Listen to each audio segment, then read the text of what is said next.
अस्सलामु अलैकुम वरहमतुल्लाहि वबरकातुहू। हेलो दोस्तों, और आज का हमारा 5वां सबक है।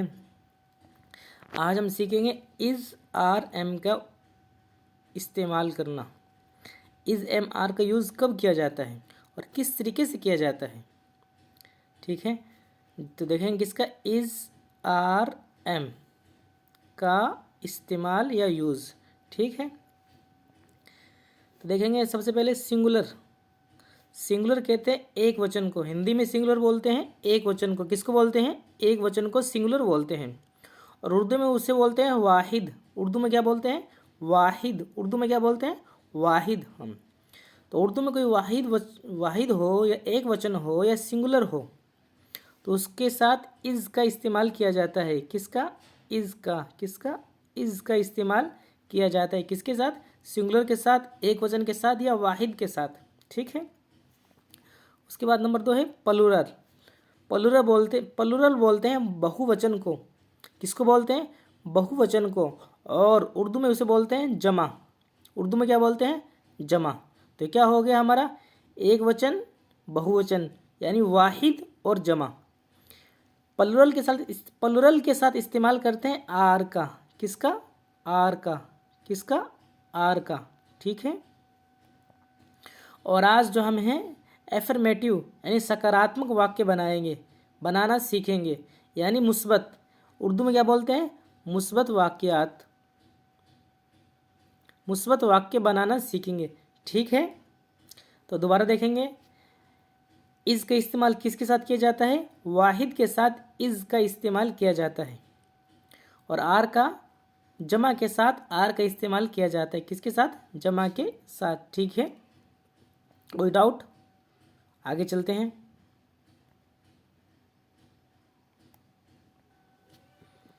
दूसरे देखेंगे इज़ आर एम का इस्तेमाल। दोबारा एक तरीके से और देखेंगे यूज़, यानी किसी इज़ आर एम का इस्तेमाल किसके साथ किया जाता है? किसी व्यक्ति, वस्तु या स्थान के बारे में जानकारी देनी हो, उनकी अवस्था या गुण धर्म को बताने के लिए इनका इस्तेमाल यानी यूज़ किया जाता है। किनका इस्तेमाल किया जाता है? Is are am. किसका? इज़ आर एम का इस्तेमाल कब किया जाता है? किसी व्यक्ति, सुन लीजिए दोबारा, किसी व्यक्ति, वस्तु या स्थान के बारे में जानकारी देना हो, ठीक है, उनकी अवस्था बतानी हो या उनके गुण धर्म बताने के लिए इनका यूज़ किया जाता है। किनका यूज़ किया जाता है? Is are am. किसका? इज़ आर एम का उपयोग किया जाता है। ठीक है, अब देखेंगे इज़ का इस्तेमाल कब किया जाता है। इज़ का इस्तेमाल कब किया जाता है, यानी किस किस के साथ इज़ का इस्तेमाल किया जाता है। तो ही के साथ, शी के साथ, इट के साथ, और नाउन सिंगुलर हो यानी एक वचन संज्ञा के साथ। और नाम, किसी व्यक्ति का नाम हो तो उसके साथ भी इज़ का इस्तेमाल किया जाता है। और दिस के साथ भी इज़ का इस्तेमाल किया जाता है। दैट के साथ भी इज़ का इस्तेमाल किया जाता है। आगे इनकी मिसालें बताएंगे ताकि बात पूरी तरीके से वाज़ेह हो जाए। और आई का इस्तेमाल सिर्फ और सिर्फ, एम का इस्तेमाल सिर्फ और सिर्फ आई के साथ किया जाता है। आई एक ऐसा है जिसके साथ सिर्फ और सिर्फ एम का इस्तेमाल किया जाता है। और सबसे आसान आई जो है एम है। इसे याद रखना सबसे ज़्यादा आसान है क्योंकि एम सिर्फ और सिर्फ आई के साथ ही आता है। ठीक है, इसके बाद चलते हैं आर की तरफ। तो आर, वी के साथ भी आर का इस्तेमाल होता है, यू के साथ भी होता है, दे के साथ भी होता है, और नाउन प्लूरल हो यानी बहुवचन संज्ञा के साथ आर का इस्तेमाल होता है। और देश के साथ भी होता है और दोस्त के साथ भी होता है।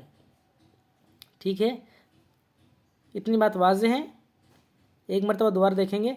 इज़ आर एम का इस्तेमाल किन के साथ होता है? किसी व्यक्ति, वस्तु या स्थान के बारे में जानकारी देना हो, उनकी अवस्था बतानी हो या उनके गुण धर्म को बताने के लिए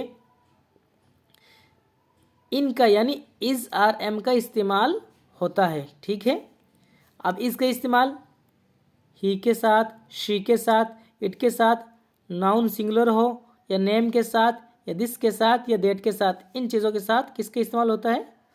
इज़ का इस्तेमाल होता है। ठीक है, और एम का इस्तेमाल सिर्फ और सिर्फ आई के साथ ही होता है। एम का इस्तेमाल सिर्फ किसके साथ होता है? आई के साथ एम का। जैसे मैं एक विद्यार्थी हूँ, आई एम ए स्टूडेंट, ठीक है। और आर का इस्तेमाल किसके साथ होता है? आर का इस्तेमाल होता है we, you, they, noun plural के साथ और देश के साथ और दोस्त के साथ। इन चीज़ों के साथ किसके इस्तेमाल होता है? आर का इस्तेमाल होता है। अब इनकी एक एक मिसालें देखेंगे और ज़्यादा मिसालें इंशाल्लाह आइंदा सबक में देखेंगे। अब इन तीनों की एक एक मिसालें देख लेते हैं, ज़्यादा मिसालें इंशाल्लाह आइंदा सबक में देखेंगे, ठीक है। अब एक एक मिसालें देख लेते हैं ताकि थोड़ी सी बात वाज़े हो जाए, और जितनी ज़्यादा मिसालें देखेंगे उतनी बात वाज़े होगी, ठीक है। सबसे पहले इसकी मिसाल देखते हैं, जैसे, और इसके अंदर एक चीज़ और, जैसे ए बॉय आया है, ठीक है, क्या आया है? A boy. तो हम देखेंगे आर्टिकल के अंदर एन और ए का इस्तेमाल करना हमने पिछले सबक में सीखा था। तो बॉय के अंदर जो है, बॉय के अंदर बा की आवाज़ आ रही है। किसकी आवाज़ आ रही है? बा की। इसलिए हमने एन नहीं लगाया, एक की जगह ए लगाया है। एक की जगह हिंदी में ए लगाया है, एन बॉय नहीं लगाया, ठीक है। आर्टिकल के अंदर ये चीज़ हम देख चुके हैं, दोबारा ताज़ा कर दूं, क्योंकि इसके अंदर बॉय के अंदर बा की आवाज़ आ रही है, बॉय, ठीक है। यानी ए आ ई यू वगैरह से किसी की आवाज़ नहीं आ रही, सिर्फ और सिर्फ बा की आवाज़ आ रही है, ठीक है, इसलिए ए लगाया है। तो अब देख रहे हैं, एक लड़का अच्छा है। उर्दू में क्या लिख रखा है हमने? एक लड़का अच्छा है। एक लड़का अच्छा है। कितने लड़के अच्छे हैं? एक लड़का। तो हम कैसे लिखेंगे? A boy is good. एक लड़का अच्छा है। ए बॉय इज़ गुड, ठीक है। क्या लिखेंगे? ए बॉय इज़ गुड, ठीक है।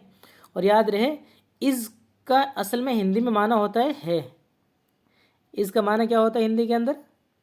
है। क्या होता है, ठीक है। अब दूसरी मिसाल देखेंगे आर की। लड़के अच्छे हैं। लड़के कैसे हैं? लड़के अच्छे हैं। तो यानी एक से ज़्यादा लड़के अच्छे हैं, ठीक है। लड़के अच्छे हैं यानी एक से ज़्यादा लड़के अच्छे हैं। तो किसका? Boys are good. Boys are good किसका इस्तेमाल हो गया? आर का। एक से ज़्यादा है ना, तो किसका इस्तेमाल हो गया? आर का। Boys are good. इसी तरीके से तीसरी मिसाल देखते हैं हम। कौन सी? तीसरी मिसाल, मैं एक डॉक्टर हूँ। मैं एक डॉक्टर हूँ। मैं एक डॉक्टर हूँ। मैं कौन हूँ? एक डॉक्टर हूँ। तो I am a doctor. I am a, I बताया था, आई के साथ और सिर्फ एम का इस्तेमाल होता है। यानी एम का इस्तेमाल सिर्फ और सिर्फ आई ही के साथ होता है, इसके अलावा किसी दूसरे चीज़ के साथ एम का इस्तेमाल नहीं होता। और एक की जगह हमने लिखा है ए। एक के बदले में क्या लिखा है? ए। एन भी लिख सकते थे, लेकिन हमने एन क्यों नहीं लिखा? क्योंकि डॉक्टर के अंदर, डॉक्टर हिंदी में कैसे लिखेंगे? डॉक्टर। तो डा आ रहा है, यानी ए आ ई वगैरह से कुछ नहीं आ रहा, ठीक है। इसलिए हमने ए डॉक्टर लिखा है। उम्मीद है कि इतनी बातें आप हजरात के समझ में आ गई होगी, और आइंदा सबक में इंशाअल्लाह इन तीनों की मुकम्मल वजाहत करेंगे, सिर्फ़ और सिर्फ मिसालों के ज़रिए। अस्सलामु अलैकुम वरहमतुल्लाहि वबरकातुहू।